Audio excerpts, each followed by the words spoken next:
ಮಗ ಎಕ್ಸ್ಪೆಷಲಿ ಈ ವಿಡಿಯೋ ಬಂದು ನನ್ನ ಕೈಲಾಗಲ್ಲ, ನನ್ನ ಕೈಲಿ ಸಾಮರ್ಥ್ಯ ಇಲ್ಲ ಅಂತ ಅನ್ಕೊಂತಾರೆ ನೋಡು ಅವ್ರಿಗೆ ಒಂದು ಸ್ಟೋರಿ ಪ್ರಕಾರ ತಿಳಿಸ್ತೀನಿ, ಕರೆಕ್ಟಾಗಿ ಕೇಳಿಸ್ಕೊ ಮಗ.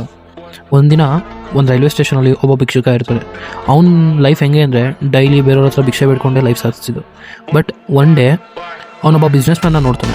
ಅವ್ನು ಬಿಸ್ನೆಸ್ ಮ್ಯಾನ್ನ ನೋಡಿದಾಗ ಅವ್ನ ಬಿಹೇವಿಯರ್, ಅವ್ನ ಡ್ರೆಸ್ಸಿಂಗ್ ಸೆನ್ಸ್ ಎಲ್ಲ ನೋಡಿ ಅವ್ನ ಮೈಂಡಲ್ಲಿ ಏನು ಬರುತ್ತೆ ಅಂದರೆ, ಇರಪ್ಪ ಇವ್ನು ತುಂಬ ದೊಡ್ಡ ರಿಚ್ ಪರ್ಸನಾಗಿ ಕಾಣಿಸ್ತಾ ಇದ್ದಾನೆ, ನಾನು ಅಂದ್ಕೊಳ್ಳೋ ಪ್ರಕಾರ ಇವ್ನು ನನಗೆ ಡೈಲಿ ಬೇರೆಯವರೆಲ್ಲ ಎಷ್ಟು ಕೊಡ್ತಿದ್ರು ಅದಕ್ಕಿಂತ ಹೆಚ್ಚಾಗಿ ಇವ್ನು ನನಗೆ ಕೊಡ್ಬೋದು ಅನ್ನೋ ಒಂದು ಕಾನ್ಸೆಪ್ಟ್ ಅವ್ನ ಮೈಂಡಲ್ಲಿ ಬರುತ್ತೆ. ಆ ಟೈಮಲ್ಲಿ ಅವ್ನು ಹೋಗ್ಬಿಟ್ಟು ಆ ಬಿಸ್ನೆಸ್ ಮ್ಯಾನ್ ಹತ್ರ ಕೇಳ್ತಾನೆ, ನೀವು ತುಂಬ ದೊಡ್ಡ ವ್ಯಕ್ತಿ ಥರ ಕಾಣಿಸ್ತಾ ಇದ್ದೀರಾ, ನನಗಾದರೆ ಒಂದಷ್ಟು ಭಿಕ್ಷೆ ಕೊಡಿ ಅಂತ ಕೇಳ್ತಾನೆ. ಅದಕ್ಕೆ ಬಿಸ್ನೆಸ್ ಮ್ಯಾನ್ ಏನು ಹೇಳ್ತಾನೆ ಅಂದರೆ, ನೀನು ಬರೀ ಈಸ್ಕೊಳ್ಳೋದನ್ನ ನೀನು ಲೈಫ್ ಕೊಡ್ತೀನಿ, ಬೇರೆಯವ್ರಿಗೇನು ಕೊಡಲ್ವಾ ಅಂತ ಕೇಳ್ತಾನೆ.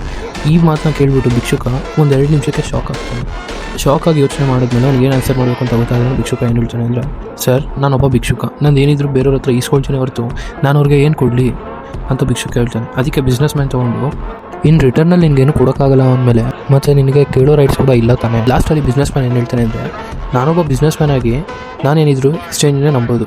ಇವಾಗ ನಾನೇನಾದ್ರು ನಿಂಗೆ ಕೊಡ್ತಾಯಿದ್ದೀನಿ ಅಂದರೆ I offer something return from you also ಅಂತ ಬಿಸ್ನೆಸ್ ಮ್ಯಾನ್ ಇಷ್ಟನ್ನ ಹೇಳ್ಬಿಟ್ಟು ಅಲ್ಲಿಂದ ಅವ್ನು ಟ್ರೈನ್ ಬರುತ್ತೆ, ಟ್ರೈನ್ ಹತ್ಕೊಂಡು ಹೋಗ್ತಾನೆ. ಇಷ್ಟನ್ನೆಲ್ಲ ಕೇಳಿಸ್ಕೊಂಡು ಭಿಕ್ಷುಕ ಆಲ್ಮೋಸ್ಟ್ ಒಂದು 3 ಡೇಸ್ ತನಕ ಬಿಸ್ನೆಸ್ ಮ್ಯಾನ್ ಹೇಳಿದ್ರ ಬಗ್ಗೆ ಯೋಚನೆ ಮಾಡ್ತಾ ರೈಲ್ವೆ ಸ್ಟೇಷನ್ ಹತ್ರನೇ ಇದ್ದಿದ್ದ ಒಂದಷ್ಟು ಹೂವಿನ ಗಿಡನ ಡೈಲಿ ಒಂದು 5 ಹೂವು ಕಿತ್ಕೊತಾನೆ. ಫಸ್ಟ್ ಡೇ 5 ಹೂವು ಕಿತ್ಕೊಂಡು ಒಂದು 5 ಜನ ಕೊಡ್ತಾನೆ. 5 ಜನ ಕೊಟ್ಟಾಗ ಅವರಿಂದ ಡೈಲಿ ಒಂದೊಂದು ಒಂದಷ್ಟು ಮನಿ ಅಂತ ಎಕ್ಸ್ಪೆಕ್ಟ್ ಮಾಡ್ಕೊಂಡಿದ್ದೆ, ಅಷ್ಟು ಜಾಸ್ತಿ ಆಗ್ತಾ ಹೋಗ್ತು.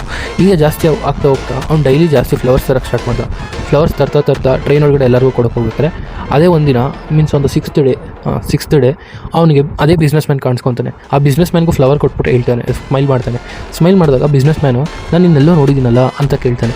ಆಗ ಭಿಕ್ಷುಕ ಹೇಳ್ತಾನೆ, ಹೌದು ಸರ್ ನಾನು ಅದೇ ಭಿಕ್ಷುಕ, ನೀವು ಯಾವತ್ತು ಆ ಮಾತು ಹೇಳಿದ್ರು, ಇವಾಗ ನಾನೊಂದು ಹಿಂಗೆ ಎಲ್ಲರಿಗೂ ಫ್ಲವರ್ ಕೊಡ್ತಾ ಹೋಗ್ತಾಯಿದ್ದೀನಿ ಅಂತ ಭಿಕ್ಷುಕ ಹೇಳ್ತಾನೆ.